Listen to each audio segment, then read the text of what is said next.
All right, so welcome to our deep dive.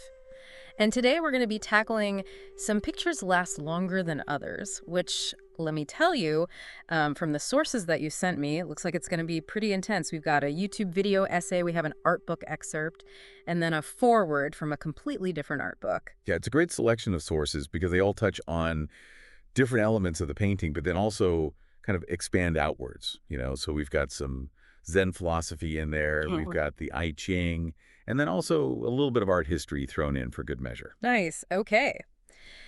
I am ready to dive in. So let's talk about this painting itself.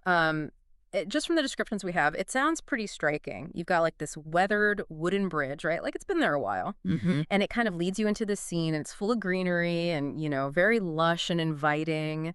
And there's even a path that's winding through it all. And then way in the distance, you can just barely make out a building. Right, like you have to really look for it, almost like it's, I don't know, calling to you or something. Yeah. Almost mysterious. But the thing that's really grabbing my attention, even before I get to that building way in the back, is this red border that surrounds the entire image. Oh, yeah. It's like this bold statement, like the artist is saying, hey, pay attention to this. This is important. What do you make of that border?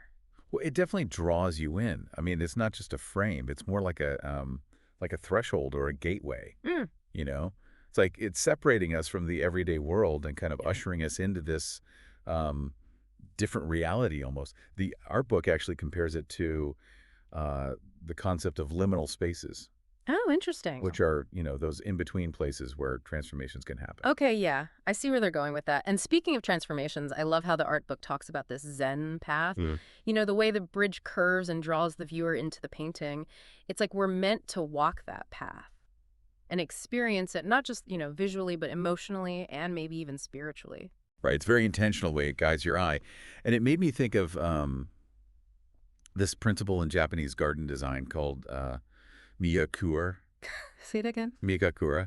It translates to hide and reveal, which is basically like as you walk through these gardens, new vistas are going to be opening up and offering these little glimpses of hidden beauty. Ah, that makes sense. So it's not just about like arriving at a destination. Yeah. It's about the experience of the journey. And I think that ties in really well with the painting. Definitely. And along that journey, we encounter these three halos. Yeah. And I'm, of course, immediately drawn to them. What could they mean? Right. We've got red, blue, and yellow. And the sources offer some interesting interpretations. Yeah. Red for life, blue for death, and yellow for humanity. It feels like such a visual representation of, the whole human experience, the cycle of life. What do you think? Absolutely. And, it's interesting because it's not just presented as a linear thing like birth, life, death. Right.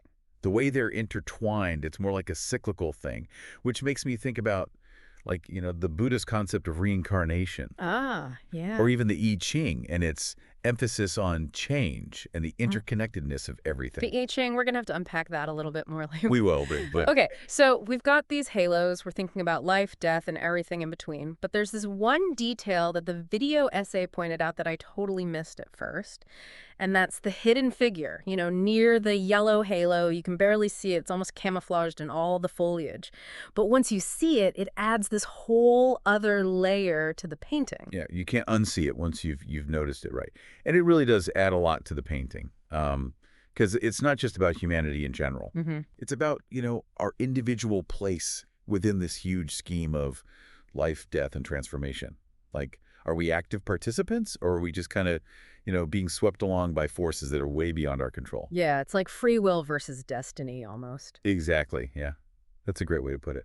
And that leads us right into our next point, the bridge. All three sources highlight this bridge. They talk about it as a symbol of transition, of connection, maybe even, a path to enlightenment. It's not just a physical bridge, right? This has to represent something much deeper. Oh, absolutely. It's definitely a metaphor. It's that, crossing point between different states of being, the known and the unknown, the mundane and the transcendent even, which actually makes me think about, Joseph Campbell's hero's Oh, journey, yeah, yeah. where you have to cross a threshold to like enter a new realm of experience.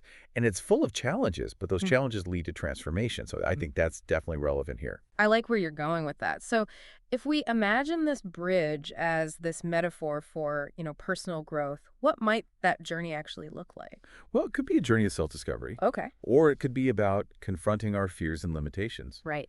And maybe ultimately, like, achieving a greater understanding of ourselves and where we fit into the bigger picture. That makes me wonder what bridges we encounter in our own lives. What do you think? There's so many, right? I mean, I think about, the challenges we face, the choices we make, the relationships we form, all of that, it kind of shapes our individual journeys, doesn't it? Yeah, absolutely. Every experience, every decision, it's like a potential turning point, a chance to, change direction. Right, exactly. And speaking of turning points, I'm really intrigued by how the art book connects this painting to artists like Redin and Chagall and Gauguin and Hodler. It talks about this kind of dreamy quality and the symbolism that we see, which are definitely hallmarks of those artists. Yeah. And what's really cool is that with some pictures last longer than others, Mm, it's like it blends that realistic depiction of the landscape right. with these, almost surreal elements, almost mystical elements. Yeah, yeah, yeah. Yeah. And so it's straddling the line, like those artists did, between, the tangible and the intangible.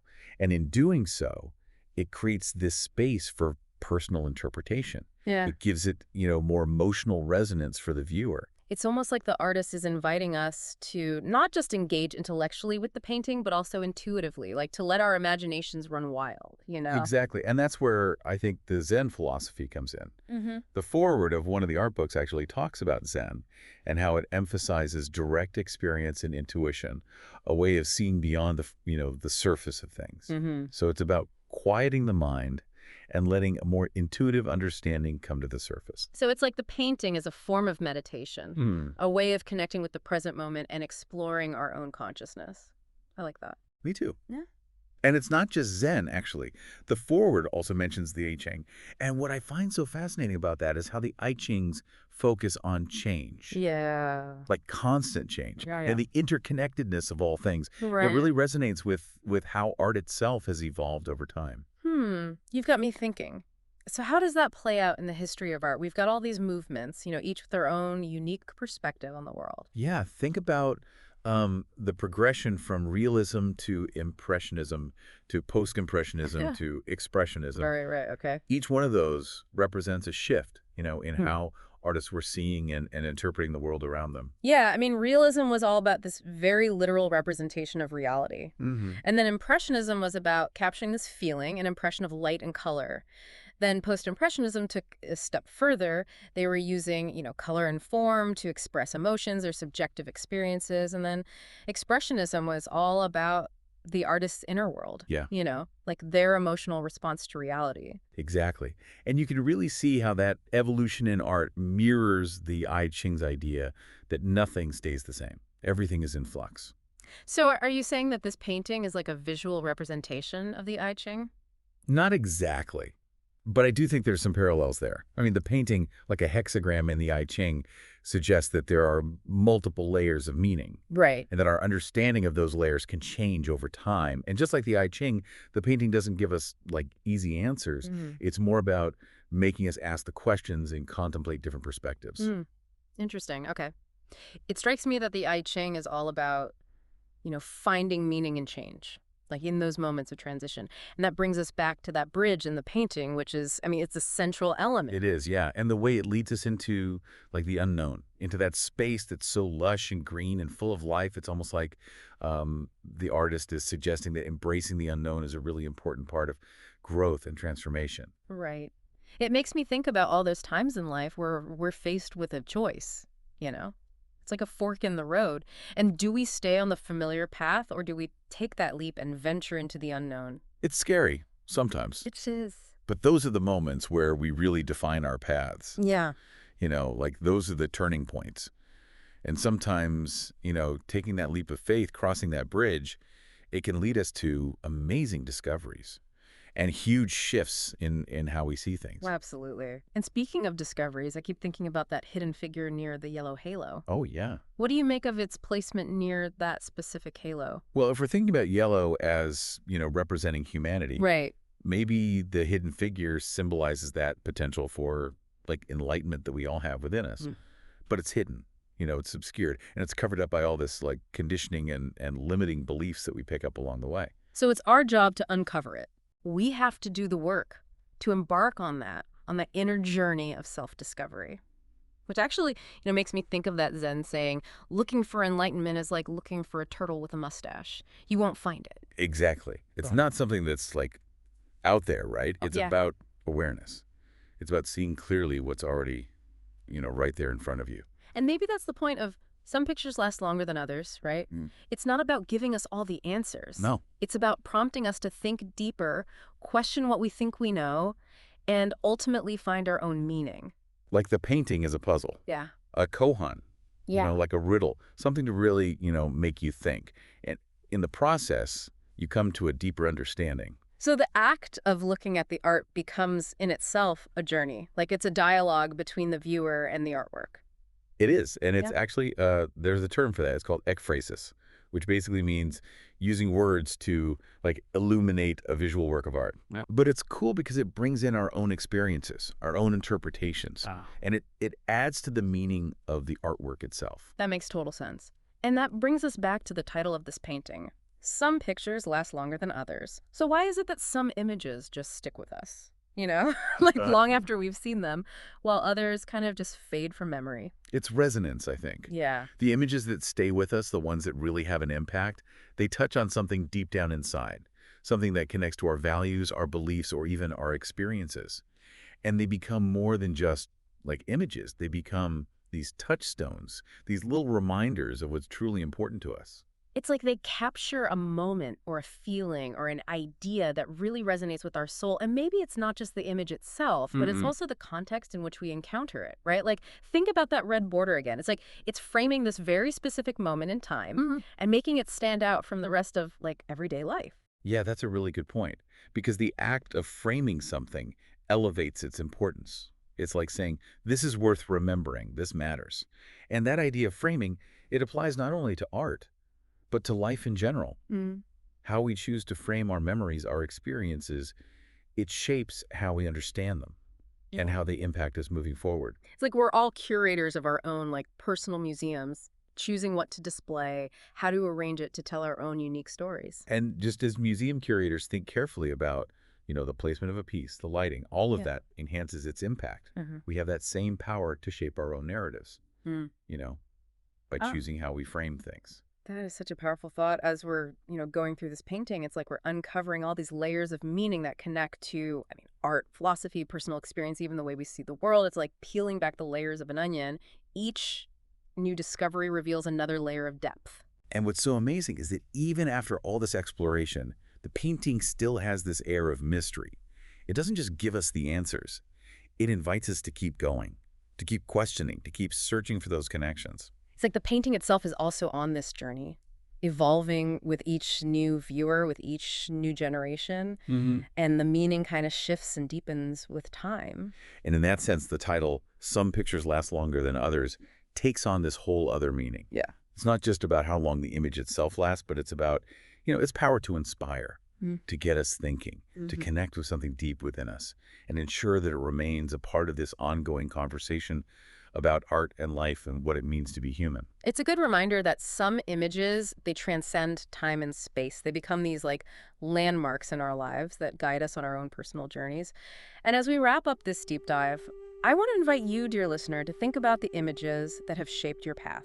Think about what pictures, and I mean that in every sense of the word, both literal and metaphorical, have stayed with you. What has influenced your thoughts and your beliefs and even your actions? And what journeys have you been on, and what destinations are still calling to you? Really take a moment to think about what pictures have had lasting power in your life. This deep dive has been, like, pretty mind-blowing, honestly. We've gone from a Zen philosophy to the I Ching to, like, a whirlwind tour of art history, and it's all connected to this one painting. I know, right? It's amazing how these things, I mean, they seem so different on the surface, but they all kind of weave together and Yeah. create this like tapestry of meaning. And it's almost as if, the artist was deliberately leaving those threads loose, inviting us to like make those connections ourselves and draw our own conclusions. It really does feel like a treasure hunt. We've been given the key to this amazing treasure chest, but the real treasure is in that act of unlocking it, in that process of discovery. Exactly. And just like any good treasure hunt, there are clues everywhere. The hidden figure, the red border, the halos, all of it. They all point towards this like deeper understanding. But it's up to us to put the pieces together. So if we take a step back from this specific painting and think about the bigger picture, what do you think? What is this? Some pictures last longer than others, telling us about art in general, about, the role of the viewer, and why some images just stick with us. Well, I think it's first and foremost a reminder that, art is not meant to be passive. It's not something we just look at and that's it. Right. It's an invitation to engage with it, to like question it, to feel it, to come up with our own interpretations. And the meaning we get from a work of art isn't like set in stone. It evolves, Yeah. It changes over time based on our own lives, our own experiences, our own perspectives. It's like the artwork becomes a mirror reflecting back at us whatever's going on inside. And as we change, the way we see that reflection also changes. Exactly. And that's where I think that idea of lasting power comes in. Some images, whether it's a painting, a photograph, a movie, even just like a memory in our minds, they just have this ability to like stick with us, to shape how we see the world, and even guide us on our own journeys. And that's, I think, what makes this painting so fascinating. It's not just a beautiful image. It's more than that. It's like a spark, a catalyst for self-discovery, and a reminder that the journey of life, it's full of, ups and downs, transitions, challenges, and moments of just like pure beauty. And as we wrap up this deep dive, we'll leave you with this thought. Think about the pictures in your own life that have really shaped who you are. What images, what experiences, what ideas have had a lasting impact? And what journeys are you still waiting to embark on? What's your next adventure going to be? Thank you for joining us on this deep dive, and we hope it has, gotten your brain firing and inspired you to keep searching for those pictures that last longer than others.